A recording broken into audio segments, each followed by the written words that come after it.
약한 나에게 임한 불가능이 없는 능력이라는 제목으로 하나님 말씀 증거하도록 하겠습니다. 홍수 이후에 노아의 세 자녀가 흩어졌습니다. 이들이 자녀를 낳았고 여기서 세계 인류가 만들어지게 되었다고 성경은 말하고 있습니다. 우리는 인류를 분류하려고 할 때 분류하는 범위 무엇입니까? 피부색 또는 뭐 골격, 문화 이런 거 가지고 분류를 하는데 성경이 말하는 특별히 창세기 11장의 분류법은 그게 아닙니다. 딱 한 가지입니다. 하나님을 경외하는 자와 하나님을 경외하지 않는 자 이렇게 분류를 한다는 것입니다. 그러니까 인류는 기준이 딱 하나입니다. 하나님 경외하는 것을 통해서 두 쪽으로 갈라지게 된다는 것입니다. 노아의 아들이 세 명인데 셈과 함과 야벳인데 특별히 성경의 관심사는 하나님을 경외하지 않는 자의 대표로 함족의 후예들에게 관심을 갖고 또 하나님을 경외하는 자의 후손으로서 셈족에게 관심을 갖습니다. 생각보다 야벳은 별 관심이 없어요. 지금 뭐 백인들의 조상이라 그러는데 사실 성경의 관점에서는 그리 큰 존재는 아니라는 것입니다. 함의 후예는 어떤 존재였습니까? 경외하지 않는 사람, 하나님을 경외하지 않는 사람, 또 다른 말로 하나님을 대적하는 사람이었습니다. 그리고 셈의 후예는 하나님을 경외하는 자였고 말씀을 가슴에 새기고 살아가는 사람들이었다라는 것입니다. 특별히 11장을 보면 1절부터 9절까지가 하나님을 경외하지 않는 사람들의 모습들, 그 니므롯, 그 함족의 후예들의 모습들을 말하고 있습니다. 10절부터 32절까지가 셈족 계통의 후예들, 하나님을 경외하는 자의 모습을 대비시키고 있습니다. 대표자 한 사람을 든다 그러면 10장부터 나오죠. 그 하나님을 경외하지 않는 함족의 대표 사람이 니므롯이라는 사람인데 니므롯의 길을 걷는 것, 그걸 보여주고 있고 또 하나가 하나님을 경외하는 사람의 대표적인 사람이 이제 우리의 믿음의 조상이죠. 아브라함의 길을 걷는 사람, 이 두 가지 길을 대비하는 것으로 우리 10장과 11장을 이렇게 대조시키고 있다라는 것입니다.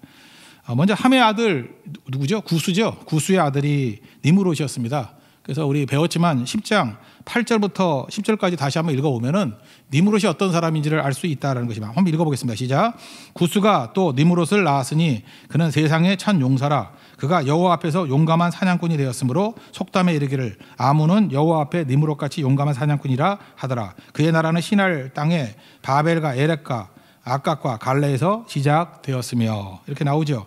여기 특별히 9절에 여호와 앞에서 이 말을 70절 같은 데는 뭐라고 돼 있어요?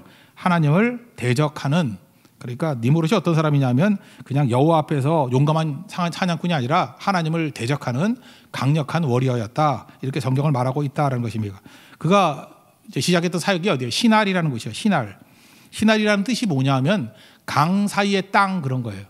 강 사이의 땅, 그래서 요즘에 부르는 말 있죠. 메소포타미아. 이게 메소포타미아라는 말 자체가 강 사이의 땅이라는 뜻이에요. 그러니까 티그리스 강, 유프라테스 강 사이의 땅, 거기를 뭐라고 불러요? 메소포타미아라고 부르지만 원래는 뭐라고 불렀어요? 시날이라고 불렀다. 시날 또는 메소포타미아, 동시에 같은 뜻이 무엇입니까? 강 사이의 땅. 굉장히 비옥한 땅이었다 이렇게 얘기하고 있다는 것입니다. 거기에 니므롯이 뿌리를 내렸어요. 그러니까 조건이 너무너무 좋죠. 그래서 그들이 그때부터 거기에 탑을 쌓고 문명을 쌓기 시작하고 하나님 없는 자기들만의 나라를 만들기 시작했다. 이게 성경의 증거라는 것입니다. 11장으로 한번 넘어오겠습니다. 11장 1절을 한번 읽겠습니다. 시작. 온 땅에 언어가 하나요 말이 하나였더라. 이렇게 돼 있죠. NLT 같은 데 보면은요. 앞에 언어, 뒤에 말, 이걸 좀 구분을 했어요. 이 언어라는 게 사파라는 히브리 단어인데 입술이라는 뜻입니다. 그래서 번역하기는 랭귀지로 번역했어요. 랭귀지. 그래서 the same language, 같은 랭귀지를 사용했다. 그러니까 한국어, 영어, 중국어 이걸 랭귀지라 그러잖아요. 근데 그게 하나였다는 거예요. 랭귀지가 하나였다. 그러니까 언어가 하나였다 그런 뜻이고 이제 뒤가 더 중요한 건데 말이 하나였다. 그런데 여기에 말은 우리 성경에서 하나님 말씀을 말하는 다발이에요. 다발, DBR, 다발. 그러니까 말씀은 어떤 거죠? 말씀은 사건을 일으키고 일을 일으키고 그죠? 빛이 있으라 그럴 때 그대로 되는 것들이죠. 그게 있었다는 거예요. 인간에게 말의 능력이 있었다는 거예요. 말의 능력. 그러니까 범죄하기 전에는 인간의 말이 그대로 이루어지는, 뭐 하나님같이 되는 건 아니겠지만 말한 대로 일하고 그래서 결과를 맺게 되고 사건을 일으키고 그다음에 일들을 만들어내는 그런 힘이 있었다는 것입니다. 이게 말의 능력이에요. 저는 개인적으로 진화론을 믿지 않습니다. 뭐 당연한 거겠지만 왜냐하면 아무리 뭐 이렇게 진화됐다라는 이론들을 뭐라고 설명하든 간에 인간과 동물들과의 결정적인 차이가 있습니다. 그게 바로 뭐예요? 말입니다. 말. 언어 능력이 없어요. 동물에게는. 뭐 앵무새에게 뭐 따라하라 그런 거 말고 뭐 원숭이 잡아다 놓고 뭐 몇 마디 해가지고 하는 그런 거 말고 그 말이라는 거는요 거기서 생각이 나오고 사상이 나오고 문화가 나오는 겁니다. 말이 있기 때문에 인간이 존재하는 거예요. 말이 있기 때문에 거기서 사건이 나오는 겁니다. 말이 있기 때문에 그 사고의 체계가 세워지게 된다는 거예요. 언어가 없다 그러면 이게 다 무너지게 되는 거겠죠. 근데 그 말은 어디서부터 난 거예요? 하나님의 형상이라고요. 하나님께서 인간에게만 말을 줬다는 것입니다. 성경의 단어들을 보면은 대개 19,000개 정도의 단어라 그래요. 그런데 지금 우리가 하나님의 형상대로 지금 받았는데 시간이 가면 갈수록 이게 우리가 발전하고 있다 그러는데 발전하고 있습니까? 성경의 언어가 19,000단어라고요. 근데 지금 이렇게 젊은이들이나 또 웬만한 사람들 보면은 19,000단어 쓰지 않아요. 여러분 요즘에 인터넷 시대라 그러는데 인터넷 시대가 되면서 점점 말이 단순해지죠. 그죠? 이렇게 표현하는 것도 단순해지죠. 짧아지죠. 나중에 자기를 표현할 줄도 몰라요. 언어 능력을 다 잃어버렸어요. 그래서 이모티콘 아니면 표현을 못해요. 뭐 저는 잔뜩 썼는데 뭐 씩 웃는 거 하나 보내와요. 그게 무슨 뜻이죠? 바보 아니야. 왜 그래요? 언어 능력을 잃어버렸어요. 거기에 대해서 자기가 반응하는 법을 표현을 못하는 거예요. 그러니까 그림에서 찾고 있어요. 그림에서. 그러니까 이게 언어 수준이 뭐 2살짜리, 3살짜리로 떨어진 거죠. 어린애들이 그 그림 갖고 표현하잖아요. 떨어지고 있다는 것입니다. 그래서 여러분 성경의 언어를 배워야 돼요. 성경에 나오는 이 19,000 언어 이거를 잘 배우면은 거기에 파워가 있어요. 거기에 힘이 있게 된다는 것입니다. 저는 언어의 능력이 이런 거라고 생각해요. 언어 이게 다 알고 있는 뻔한 것 같이 보이지만요. 그게 현실화됐을 때 그 묘한 사건이 벌어지더라고. 여러분 그 스타벅스 같은 데 가면은 이렇게 오더를 하면은 그 닉네임으로 부르죠. 닉네임. 저는 닉네임이 우리 강아지 이름이 하늘이거든요. 그래서 하늘이라 그러면 또 이상하잖아요. 개 이름이니까. 스카이. 제 닉네임은 스카이예요. 스카이 고객님 그러면 제가 가서 커피 받아오거든요. 이제 그러는데 이제 교회 앞에 있는 데서 이제 스타벅스에 갔을 때 일이에요. 근데 닉네임이 그 사람은 하나님은 나의 힘인가 봐. 하나님은 나의 힘 고객님 이러더라고요. 근데 어디 갔는지 안 나타나. 화장실을 갔는지. 그랬더니 그 서빙하는 분이 그래요. 하나님은 나의 힘, 하나님은 나의 힘, 하나님은 나의 힘. 안 계세요? 그러더라고요. 그랬더니 옆에 있는 분이 한 분이 아멘 그러더라고요. 하나님은 나의 힘, 아멘. 그때 재미있는가 봐. 옆에 사람이 아멘. 그 다음에 동시에 거기 뭐 교인들이 많았는지 안 믿는 사람이 있는 것 같아요. 근데 한 10대 명이 아멘 그러더라고. 다 웃었어요. 웃으면은 끝나야 되는 거 아니에요? 근데 순간 한 1, 2초 정도의 침묵이 오면서 수전해졌어요. 하나님은 나의 힘. 내 얼굴 보니까 뭐 지금 교회를 다니든 안 다니든 옛날에 다 다녔던 사람 같아. 근데 자기의 입술로 하나님의 나의 힘, 아멘 했더니 거기에 힘이 나오더라니까요. 언어의 힘. 묘하게 하나가 된 것 같이 보이고 생각들 하게 되는 것 같이 보이고 깊어지는 것 같이 보이고.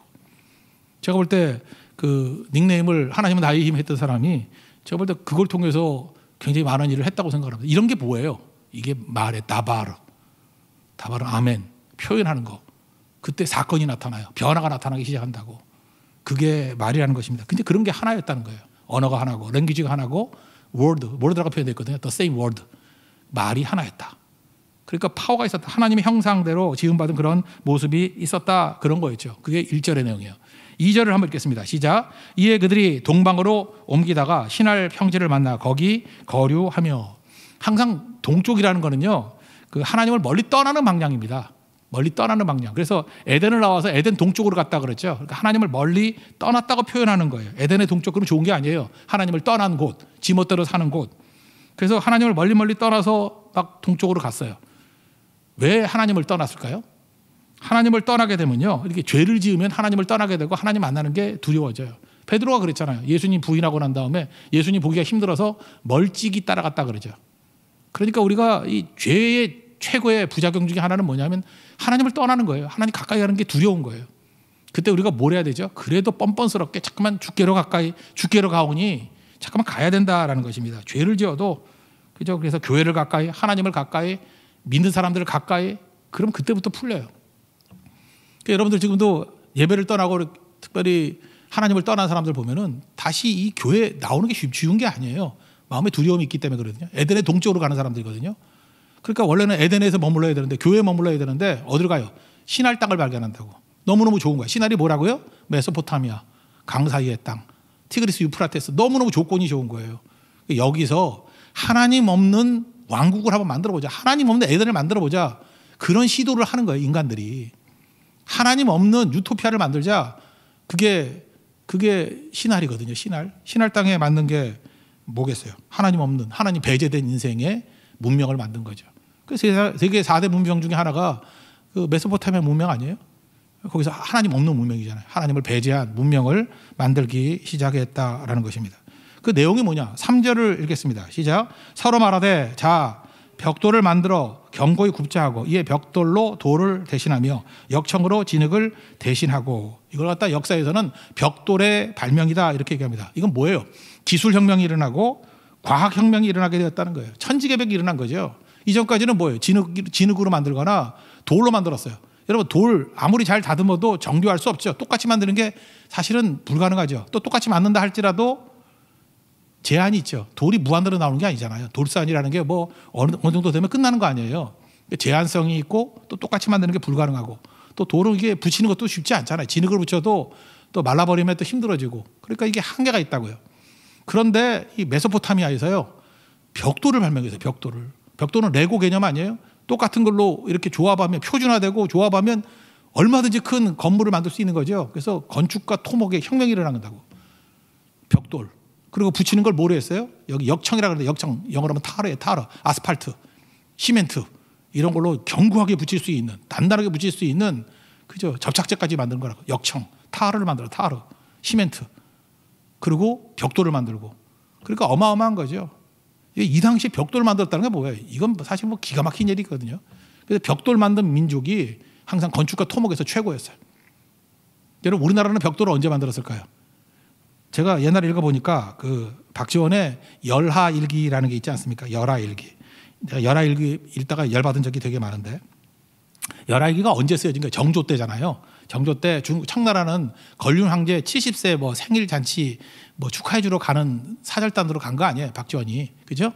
그게 열하일기 아니에요. 열하는 그 북경이 수도고 또 뭐 북쪽에 쭉 올라가면은 뭐 황제 그 피서 장소가 있다며 그게 열하라며.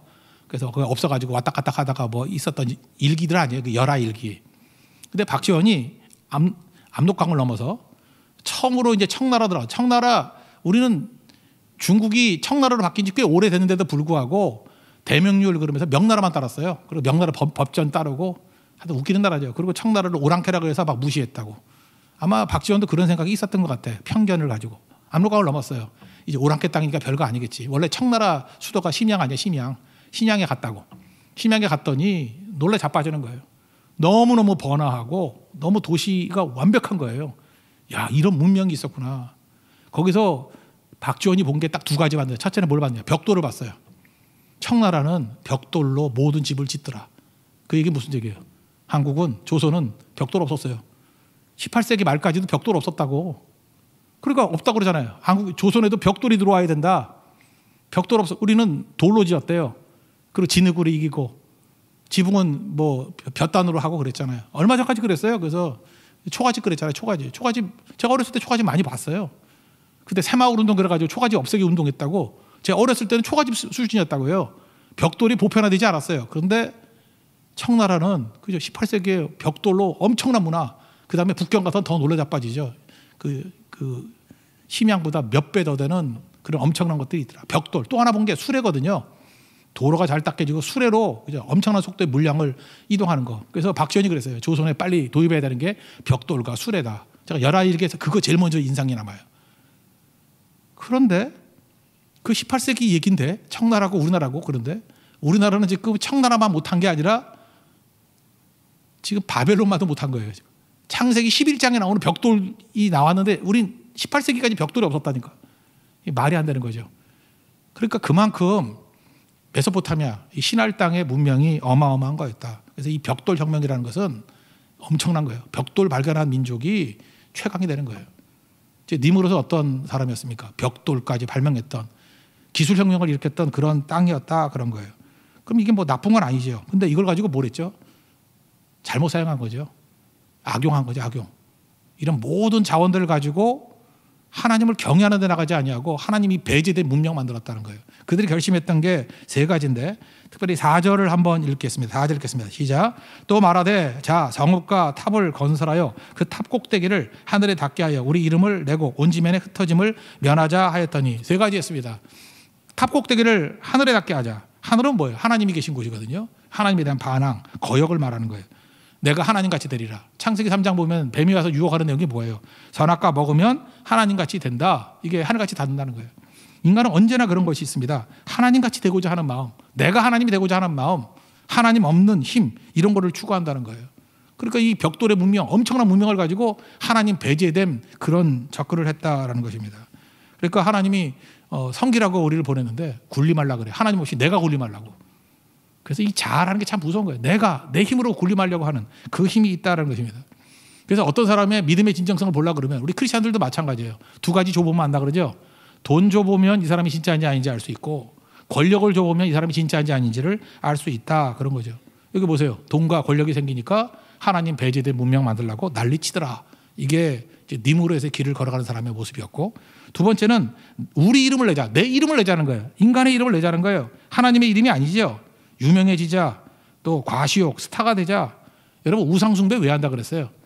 그리고 출애굽기 같은 데 보면, 신명기 같은 데 보면 자기를 위하여 우상을 만들지 말라 그러잖아요. 우상을 왜 만들어요? 자기를 위하여. 우린 죽어라, 자아를 강조하는 인생들이에요. 그냥 모든 거 보면 다 나야, 나. 어떻게 하면 나를 드러낼까?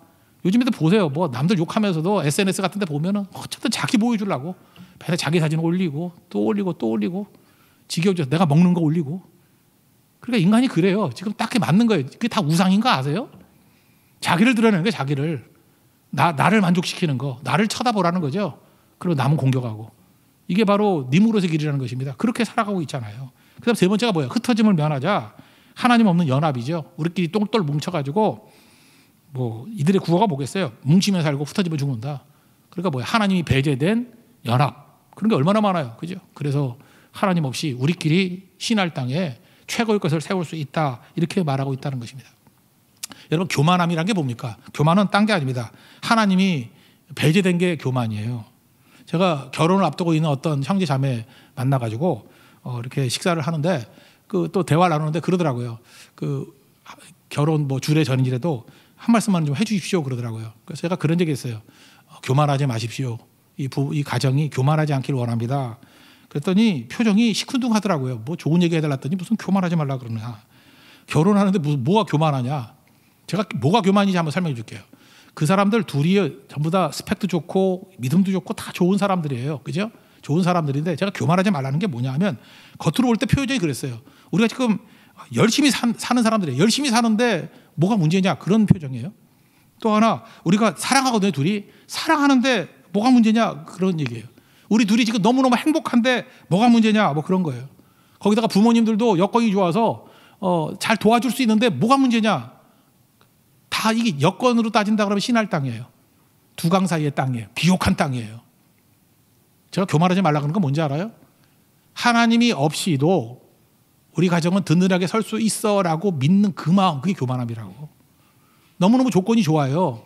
그렇지만 그때 잊지 말아야 된다고요. 하나님 없으면 말짱 무너지는 것이고, 하나님 없이는 절대로 건강한 가정이 세워질 수 없어요. 주님 없이는 안 됩니다. 그게 없다 그러면 교만함이라고요. 그래서 교만하지 마십시오. 그게 뭐냐? 제가 볼 때 그들은 신할 땅에 서 있어요. 바벨탑을 세울 수 있는 좋은 조건에 서 있어. 너무너무 좋아요. 나쁘다는 뜻 아니에요. 예수도 잘 믿고 있어요. 그거 버리지 말고 하나님이 배제된 인생 살지 말고 하나님이 중심이 된 인생을 살아가라. 하나님 빠지면 아무것도 아니다. 그걸 강조하고 싶기 때문에 그렇습니다. 저도 그렇고 여러분도 마찬가지죠. 지금 모든 거 다 잘하고 있습니다. 근데 잊지 마십시오. 하나님 빠지면 니무롯의 길입니다. 다 무너집니다. 교만하지 마십시오. 겸손하게 언제나 하나님이 계산에 들어가 있는, 하나님이 중심의 인생을 살아갈 수 있는 우리 하나님의 종 되기를 바랍니다. 그래서 내가 주도하면 이게 교만이에요. 하나님이 인도함 받는 거, 그게 진짜라는 것입니다. 그러면 하나님 주도하는, 하나님 인도하는 인생을 사는 걸 어떻게 할 수 있느냐? 제가 볼 때 제일 중요한 안식일이에요. 쉴 때 보면 알아요. 어떤 사람은 안식일에 쉬라, 뭐 예배드리라, 뭐 안식하라. 근데 이상하게 그거 안 되는 사람이 있어요. 쉴 때 보면 알아요. 못 쉬는 사람이 있어요. 그래서 못 쉬는 사람들 보면은 물어보면 그래요. 첫째, 바빠서 못 쉰대. 두 번째, 이렇게 장사가 주일에 제일 잘 되는데 안 하면 망하는 거 아니에요? 두려워서. 또 하나는 이런 사람도 있어요. 저는 놀아보질 않아서 쉬는 법을 몰라요. 이 셋 중에 하나로 대답해요. 바빠서, 두려워서, 나는 놀 줄 몰라서. 근데 잘 보세요. 왜 못 쉬죠? 이 사람의 머릿속에는 지금 뭐가 있느냐 하면, 말로 뭐라 그러든 간에 내 힘으로 내 삶을 만들어 간다라는 전제가 있어요. 니무롯이에요. 내 삶의 행복, 내 삶의 승리, 내 삶의 열매, 누구 힘으로 만들어요? 내 힘으로. 그러니까 내가 쉬면은 그거 못 만드는 거예요. 왜? 모든 원천이 내 힘에서 나오기 때문에. 그러니까 그래서 말로는 뭐 예수를 믿는다, 나 뭐 예수님 나의 구주다, 뭐 별짓을 다 해도 그 사람의 뿌리로 나가면 그 뿌리에는 뭐가 있냐? 내 힘의 원천은 나에게 있다는 거예요. 그래 모시는 거죠. 쉬면은 그 에너지 파워에서 파워 에너지에서 그 단자에서 끊어져 버리는 거니까. 그래 모시는 거예요. 죽어라 뛰는 거예요. 그 노예가 돼 버리는 거죠. 여기 잘 보세요. 니무로 쉬는 거 봤어요? 보시잖아요. 니무로 하는 일이 뭐예요? 바벨탑 만들었잖아요. 허구한 날 모여서 벽돌 만들고, 허구한 날 모여서 역청 만들고, 허구한 날 모여서 쌓고. 누가 뭐 12장에 나오는 부사도 그러지 않아요? 그 돈 쓰지도 못하잖아. 뭐 풍년이 맞았어요. 그랬더니 야 창고 늘 때가 창고 짓자. 창고 지려면 쉽겠어요? 지었는지 안 됐는지 또 점검하고 체크하고. 그러니까 쉬지도 못해요. 이제 안식도 없이 그냥 죽어라, 농사 짓고 고생하고 창고 짓고, 그리고 그거 보고 흐뭇하는 거죠. 야 이거 놀고 먹고 잘해도 되겠다. 노예 같은 인생이에요. 그날 밤 하나님 부르십니다. 너 일로 와 인마. 지옥 가고. 끝나버리는 인생 아니에요? 그러니까 여러분 우리가 언제 할 수 있습니까? 주님께 맡긴다는 게 뭐예요? 쉰다는 거예요. 주님이 일하신다. 니무롯의 길은 노예의 길입니다. 쉴 수 없어요. 강력한데 죽어라 뛰다가 허망한 인생. 전도서에 나오는 얘기 아니에요? 뛰기는 뛴데 결국은 허무해지는 인생이 될 수밖에 없다라는 것입니다. 저도 이렇게 그 병상에 좀 있어 보니까 언제 병이 났냐면 잘 때 나요. 그래서 너무너무 힘드니까 잠이 안 오더라고. 잘 때 나요. 그래서 이렇게 잠을 한 2시간 자니까 굉장히 피로가 회복이 돼. 또 병이 회복이 돼. 요즘에는 뭐 한 8시간 숙면 취하면 막 컨디션이 너무너무 좋아요. 그러니까 사랑하는 자에게 잠 주신다. 10회 127편 3절. 그게 마음에 와닿더라고. 2절인가요? 2절. 사랑하는 자에게 잠을 주신다. 또 하나가 뭐예요? 쉬는 거예요. 쉴 수 있는 거, 그때 피로가 풀리는 거예요. 여러분 쉬지 못하기 때문에 다 쓰러지는 겁니다. 넘어지는 거예요. 여러분 하나님을 믿을 때만 쉴 수 있습니다. 잘 수 있습니다. 잊지 말라고요. 아니면 약물을 의존해야 됩니다. 철저히 우리 하나님과 의존하는 종 되기를 원합니다. 니무롯의 길, 신할 땅에 최고의 스펙을 가지고 최고의 능력을 가지고 선다 할지라도 쉬지 못하면서 헛된 바벨탑 쌓다가 나중에 다 무너져 버리잖아요. 그런 인생 살다가 끝나버리게 된다라는 것입니다. 그때 하나님께서 이들을 불쌍히 여겨서 하신 일이 뭐냐? 내려오셔서 혼잡하게 만들어요. 혼잡이란 뜻이 바벨이에요. 언어를 혼잡하게 만들었습니다. 이게 왜 축복이죠? 혼잡하게 만들므로 말미암아 하나님 없이 살아가는 것이 허망하다는 것에서 돌이키기를 원하시는 거죠. 그래서 혼잡하게 만들었어요. 그러니까 각기가 흩어지잖아요. 고독하잖아요. 광야로 가잖아요. 거기서 그들이 깨닫는 게 뭐죠? 하나님을 묵상하게 되고 주를 찾게 된다는 것입니다. 그래서 하나님께서 교만했던 우리들, 하나님 없이 살 수 있다, 하나님 배제된 인생을 살아가는 우리에게 혼잡을 줘요. 이 혼잡이라는 게 광야일 수도 있고 고난일 수도 있고 뭐 아픔일 수도 있고 그렇죠. 홀로됨. 그때 하나님 찾잖아요. 그죠? 하나님이 그리워지잖아요. 그게 사실은 구원의 길이었다는 것입니다. 그래서 바벨의 저주가 아니에요. 바벨의 혼잡을 통해서 돌아올 수 있는 기회를 줬다. 여러분 니무롯의 길, 하나님 배제된 인생, 아무리 힘이 많고 엄청난 것이 있다 할지라도 결국 무너지는 길이라는 걸 깨닫고 한평생 동안 우리 니무롯의 길이 아니라 우리 하나님 경외하는 길을 걷는 하나님의 종 되기를 바랍니다. 이제 두 번째 내용이 이제 아브라함의 길인데 하나님을 경외하는 삶의 모습입니다. 이 셈족보가 나오는데 이거 특이점 한번 볼까요? 10절부터 26절까지 먼저 나오는데 아담부터 노아까지는 주로 몇 세 살았어요? 900세 정도 살았어요. 900세. 그러니까 아담부터 노아까지, 노아도 900세 넘게 950세 정도 살았거든요. 900세. 무두셀라 같으면 969. 900세 정도 살았어요. 그래서 그때는 예를 들어서 에녹 같은 사람이 300년 좀 살다가 365년 살다가 가면은 요절했네 이러는 거예요. 그죠? 900세 정도 살았으니까. 그러다가 셈부터, 노아의 아들 셈부터 여기 에벨이라는 사람이 나오는데 에벨까지는 또 이유는 모르겠어요. 팍 줄어들었어요. 500세 정도로. 그래서 500년 정도를 쭉 살아가요. 그러다가 그 18절에 보면 벨렉이라는 사람이 나오죠. 이 벨렉부터는 또 200년대로 떨어져요. 200년 정도로. 그래서 인간의 그 수명이라는 게 단계가 있는 것 같아요. 900년 살았던 때가 있고 500년 살았던 때가 있고 200년 살았던 때가 있고. 그리고 뭐 나중에 보면은 모세 때는 시편 90편에 그런 얘기 나오잖아요. 우리 연수가 70이고 강가라에도 80이다. 그러니까 우리하고 비슷하죠. 그래서 모세 때는 우리가 비슷해진 것 같아요. 예, 그런 시대로 왔다는 거예요.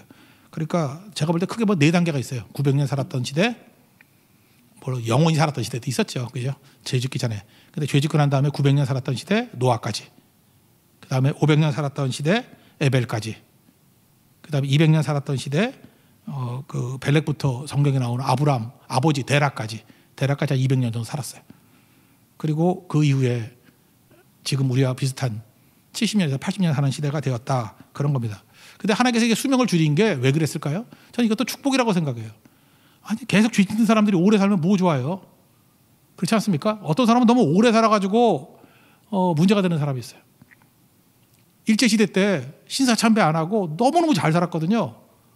근데 6.25 때 한국전쟁 때 이제 공산당한테 너무 힘드니까 변절했던 목사님 계세요. 그래서 제가 어렸을 때 맨날 그랬던 얘기 많이 들었어요. 우리 주변에 있는 분들.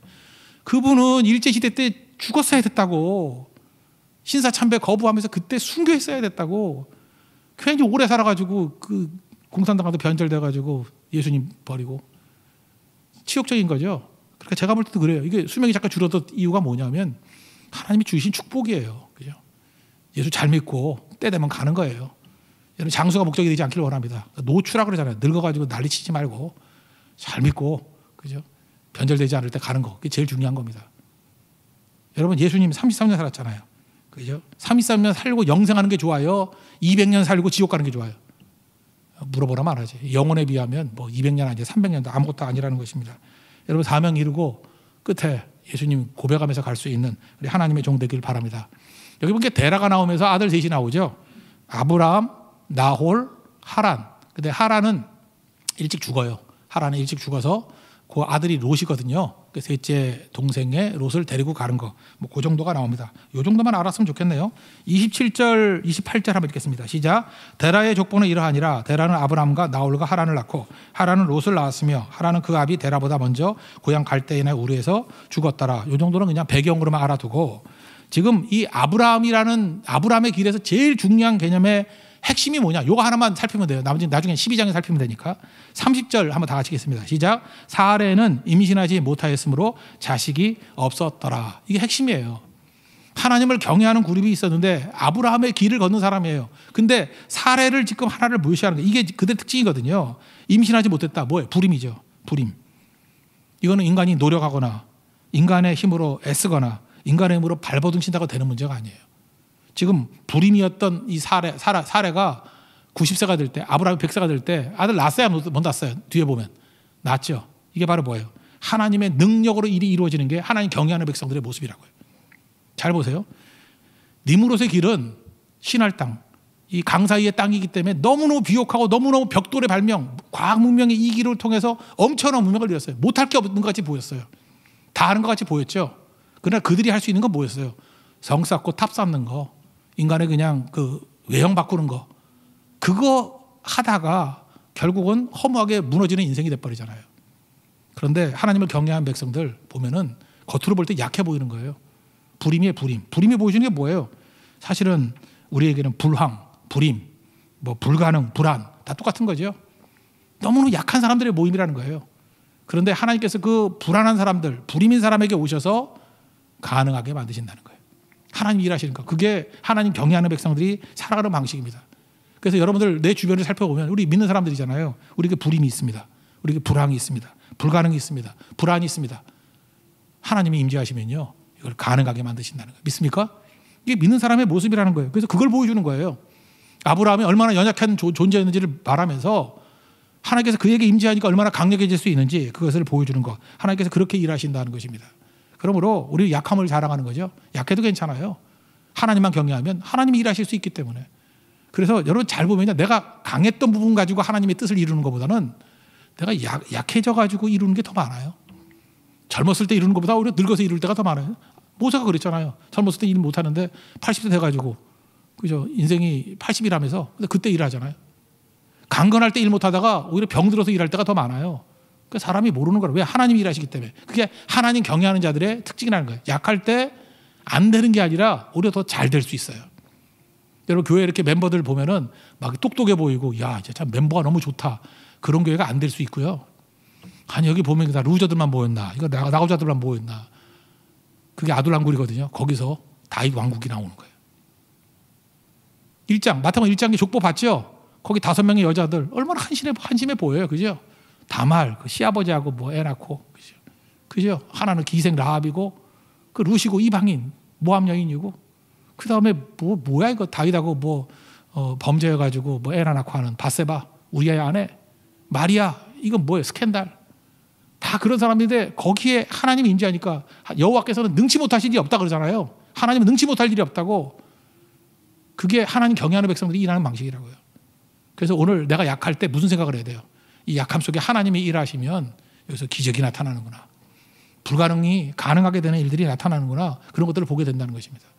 한번 예를 든다면 사사기 보면 3장에 여러 12명의 사사가 쭉 나오는데 사사 중에 그중에 그 왼손잡이 사사 에웃이라는 사람이 나와요. 왼손잡이.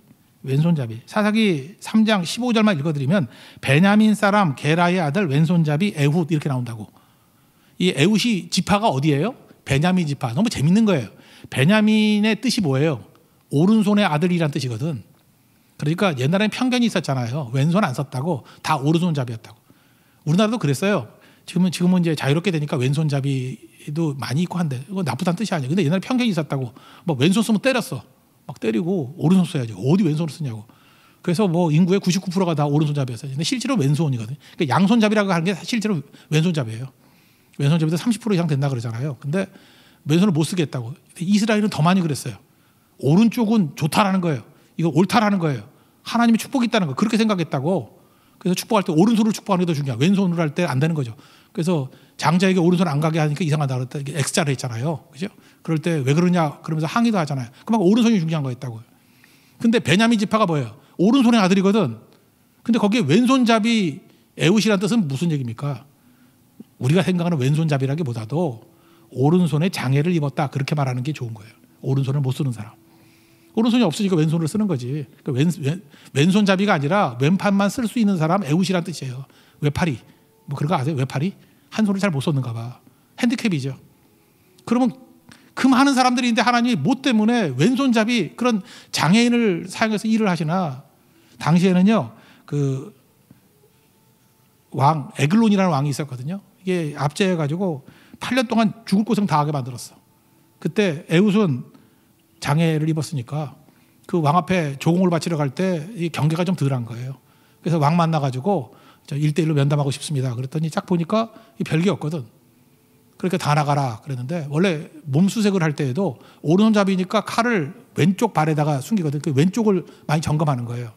그런데 이 사람은 오른쪽 넓적다리에다가 칼을 숨겼어. 여기 점검을 잘 안 하는 거예요. 그리고 장애인이니까. 그때에 칼을 꺼내가지고 에글론을 죽여서 그리고 나중에 그 암몬 모압 백성 10,000명 정도를 멸할 수 있는 그런 승리를 맛보게 되었습니다.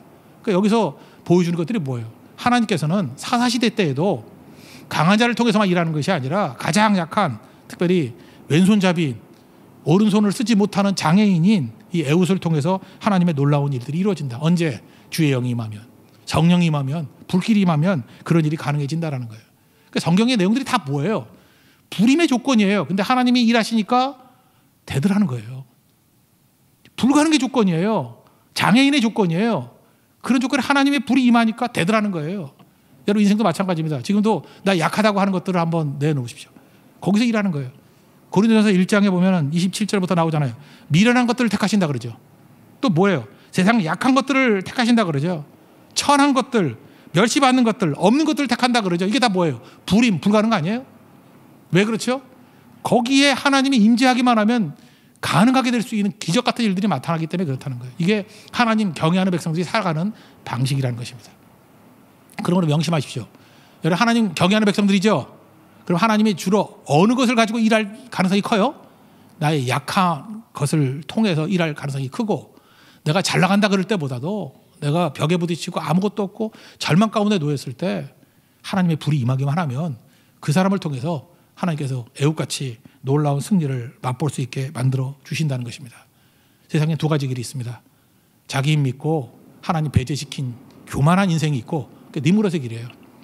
또 하나는 자기가 연약하고 부족한 것을 인정하면서 나 같은 사람이 무슨 일을 할 수 있어. 그러나 하나님이 일하시면 돼 라고 하면서 약한 자에게 임하시는 하나님의 능력을 체험하며 살아가는 아브라함의 길이 있다는 것입니다. 그게 믿음의 길이에요. 여러분 믿음의 길을 살아갈 수 있는, 그래서 승리하고 열매 거두고 성령이 불같이 쓰임받는 믿음의 종 되기를 축원합니다. 모두 자리에서 일어나겠습니다. 우리 말씀에 붙들림 바 되는 인생 되게 해달라고 우리 찬양하겠습니다. 좌우의 날성검 찬양하겠습니다.